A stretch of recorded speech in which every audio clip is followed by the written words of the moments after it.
நம்ம அதுக்கு மிக்ஸ் பண்ணிகிட்டே இருக்கணுமா?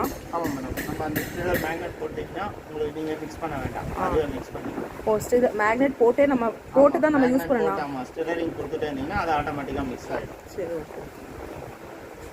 ட்ராப்பு போதா 1 ml போயிருக்கு, 1.5ல இருக்குது.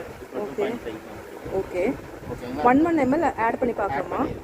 அது வந்து உங்களுக்கு எஸ்ஓபி ஈவன் உங்களுக்கு இது ப்ரொசீஜர் எப்படி பாருங்க. 5 ml ஆட் பண்ணுவாங்க, 1 ml ஆட் பண்ணுவாங்க, இல்லை 0.3 ml ஆட் பண்ணுவாங்க. அது நீங்கள் ஆட் பண்ணுற நார்மாலிட்டிக்கு ஏற்ற மாதிரி அது உங்களுக்கு மாற்றுவாங்க. அது எப்படின்றது ஓகே.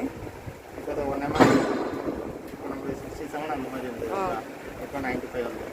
இப்போ இந்த மாதிரி இதை வந்து நீங்கள் ஒவ்வொரு இதோ ஃபஸ்ட்டு 1 ml எவ்வளோ வந்துருக்கு, செகண்டு தேர்டு அந்த மாதிரி வந்துடும். இப்போ நீங்கள் இதை ஆட் பண்ண 1 ml ஒரு ஸ்டேஜுக்கு அப்புறம் சடனாக இன்க்ரீஸ் ஆகும். இப்போ நம்மளுக்கு இப்போ ஒரு 30 mV இன்க்ரீஸ் ஆகிருக்குங்களா, அடுத்தது வந்து இன்னும் ஒரு 30 அந்த மாதிரி இன்க்ரீஸ் ஆகிட்டே இருக்கும். ஒரு சடனாக ஒரு 150, அதாவது 100, 150 அந்த மாதிரி போய்டும். சம்டைம்ஸ் ஓவர் என்ஜின் காட்டும், ரொம்ப அதிகமாக போயிடுச்சுன்னா ஓவர், அதோட நீங்கள் ஸ்டாப் பண்ணிக்கலாம். சரி, நம்ம நார்மல் டைட்ரேஷன் இப்படி போயிட்டே இருக்கும்ல சார், அது மாதிரி ஓப்பன் பண்ண விட முடியாதுல்ல?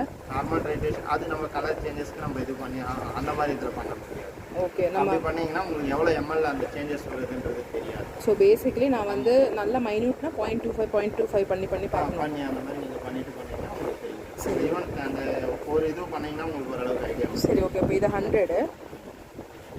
அடுத்தது ஒரு 1 ml